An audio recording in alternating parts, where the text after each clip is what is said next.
be thy loving and faithful wife. In plenty and in want. In plenty and in want. In joy and in sorrow. In joy and in sorrow. In sickness and in health. In sickness and in health. As long as we both shall live. As long as we both shall live.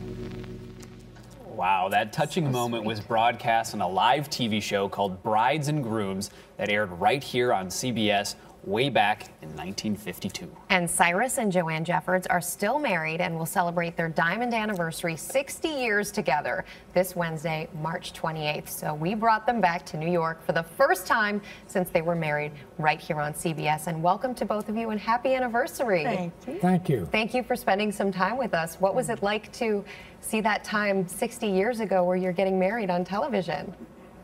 It brings tears. It does. That's a lot of living, But wonderful, wonderful memories. When you find a girl like Joanne, you don't pass it up. So what do you say to Joanne when she comes to you and says, oh, by the way, let's do this on television, Cyrus? Well, I don't think television had been invented when we did this. You said, what's television? Yeah. We go to the movies. No television No at that television. time. 1952, a long time ago, so probably a lot of your family and friends weren't able to watch it on television. So let's take another look at your wedding and hear a little bit from that, and then we'll get some reaction from you. We dated pretty steady for the next 2 weeks, and I decided that it would be a good way to impress her if I acted like a gentleman, so I didn't try to kiss her or hold hands or anything, and that didn't work so well either. What was the matter, Joanne? Well, after a certain length of time, I began to wonder about him, so after going steady for 2 weeks, I asked him if he was ever going to kiss me. And he did. Well, for goodness, I'm glad he did. Did you continue dating that spring, Cy?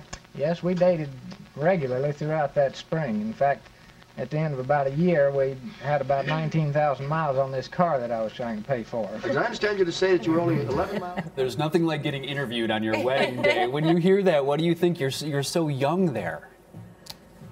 Are you trying to say I don't look young now? You don't look a day over that. Okay. Nothing's changed. That's right. No, she's been a lovely, lovely girl all through these years. I couldn't have found anybody any better. And, It's not. well, she won't let me talk about her, so I'll talk about her mother, who was a fine woman, and this is the result. Well, you're very modest. You're both from Duncan, Oklahoma, and I was told that you came to New York for the first time and you haven't been back here since. That's right. What's it been like to be back in the city? I assume things have changed. Yeah.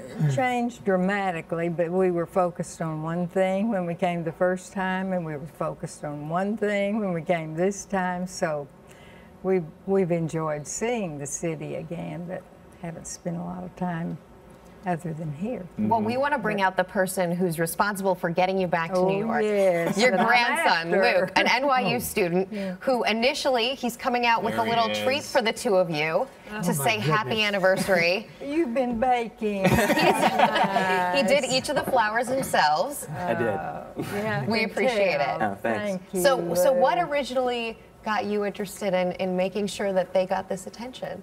Well, I mean, when you have a story like this, how can you not share it? And I think it's the true American love story, and it's Yeah. so cute, and I'm so proud of them.